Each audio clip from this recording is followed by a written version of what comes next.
Hello, I'm Todd Keppel. I'm manager of the Klamath County Museum here on Main Street in downtown Klamath Falls. And today we're launching a new experiment. We're going to try doing some YouTube videos.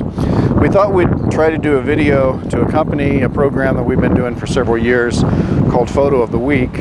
As the name implies, we select a photo every week and feature it on our Facebook page.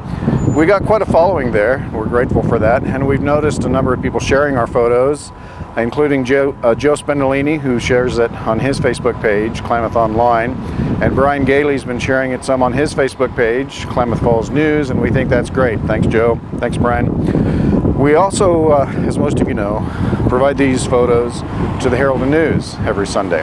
In fact, here's one that ran last week in their Sunday paper on the Connections page.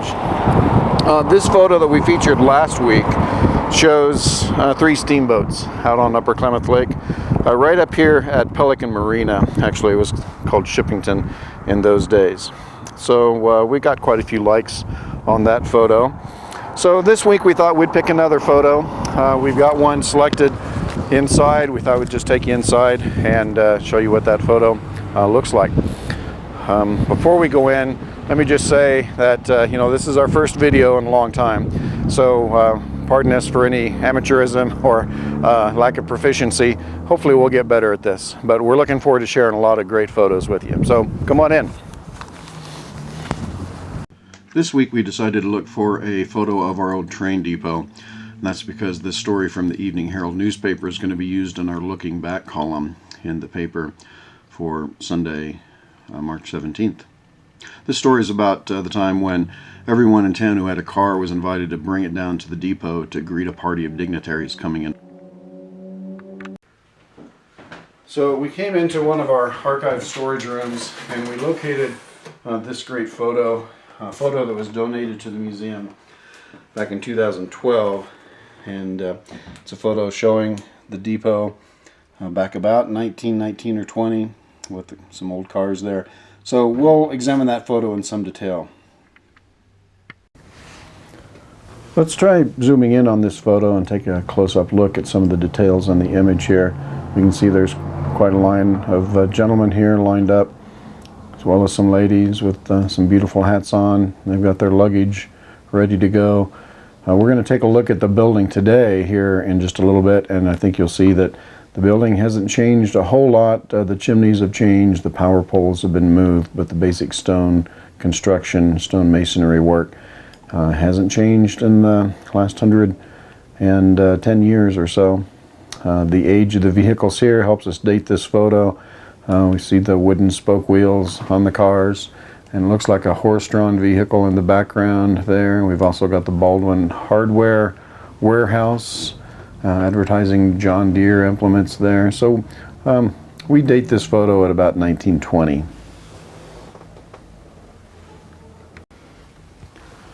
Now I expect everyone knows where the train station is in Klamath Falls, but just in case there's someone who doesn't, here's a map of Klamath Falls, Google Earth image. We've got Lake Ewana, the downtown area, and here's the Southern Pacific line, the old Southern Pacific line. Here's the freight office with the train crew cars there, and here's the Amtrak depot, or the old Southern Pacific depot. Here's a street view image of it. So why don't we just head over there to the train station now and have a look at it. Our Southern Pacific depot has been in pretty much continual use since Southern Pacific arrived here in 1909. We're not sure exactly when the depot opened, but right after the train arrived in 1909, so 1909 or 10, thereabouts. And the Southern Pacific offered passenger service for decades here. Amtrak took over in 1971, as I recall, and so we continue to have daily passenger train service here in Klamath Falls, offered by Amtrak. But back in the day, when folks were traveling on Southern Pacific in the early days here, train travel wasn't nearly as convenient as it is now. For instance, in about 1910 or so, there was an arrest made in northern Klamath County. And they had a suspect that was being housed in the Deschutes County Jail up in Bend. And Constable Fred Morley was tasked with going up to Bend and retrieving that passenger to bring him back here to face justice here in Klamath Falls. So in order to to get to Bend, and this was during the middle of winter back in the day, Officer Morley had to board a train here in Klamath Falls, ride south to Weed, transfer to a passenger train on the main line to go up to Portland, and then he transferred to another train going from Portland to the Dalles, and at the Dalles he transferred to a different railroad on the Oregon trunk line, and finally arrived in Bend a couple of days later, picked up his suspect and turned around and made the return trip back to Klamath Falls by way of the Dalles, Portland, Weed, and then back here to this train station. So it was a journey of several hundred miles and a few days in order to pick up the suspect that had been arrested about 100 miles north of here. But during the middle of winter, there was just no way to get from here to the north end of the county back in those days.